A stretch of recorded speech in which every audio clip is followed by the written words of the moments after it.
ये कहानी है भेल की। भेल जो कि मैनेट का हिस्सा था। भेल जिसकी पहचान उसका गुंडा राज और फंडे उसके उसूल थे। भेल में जेई मेंस क्लियर करके कई शरीफ और पढ़े लिखे गुंडे आए और इन्हीं में से था सरदार सिंघल और उसका गैंग।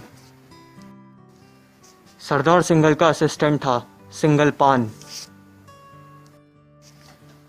सिंगल पान वैसे तो 24 घंटे पान खाने में बिताता था, लेकिन वो पार्टी देने और पीएस खेलने में एक्सपर्ट था। सिंगल गैंग के दूसरे गुंडे थे जूली और तेजा। तेजा यूं तो सिंगल था, लेकिन कुछ समोसे और चाय के लिए कमिटेड होने का दावा करता था। सरदार सिंघल की सिंगल गैंग का दुश्मन था लोटा सिंह, जो कि लोटा गैंग का मुखिया था।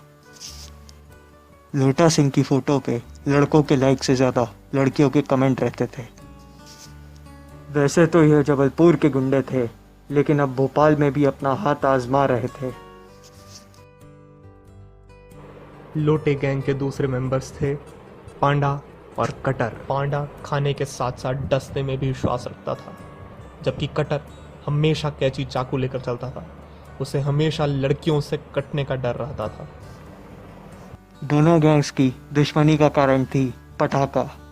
ये सरदार सिंघल की दोस्त थी, लेकिन लोटा सिंह ने मूड इंडिगो की ट्रिप में इसे अपने प्यार में फंसा लिया था। इनके प्यार के चर्चे सारे गांव वालों में फैले थे। लेकिन कुछ समय बाद लोटा सिंह ने पटाखा को धोखा दे दिया और यही दोनों गैंग्स की दुश्मनी का कारण था।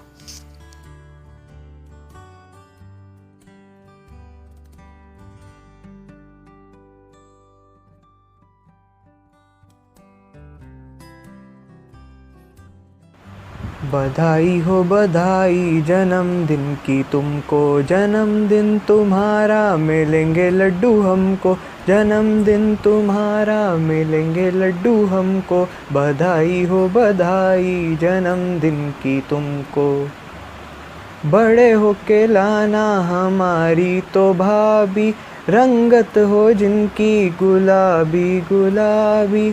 अच्छा जी बताओ मैंने ऐसा क्यों कहा, तुम्हारी होगी शादी मिलेंगे लड्डू हमको, तुम्हारी होगी शादी मिलेंगे लड्डू हमको। बधाई हो बधाई जन्मदिन की तुमको, बधाई हो बधाई जन्मदिन की तुमको।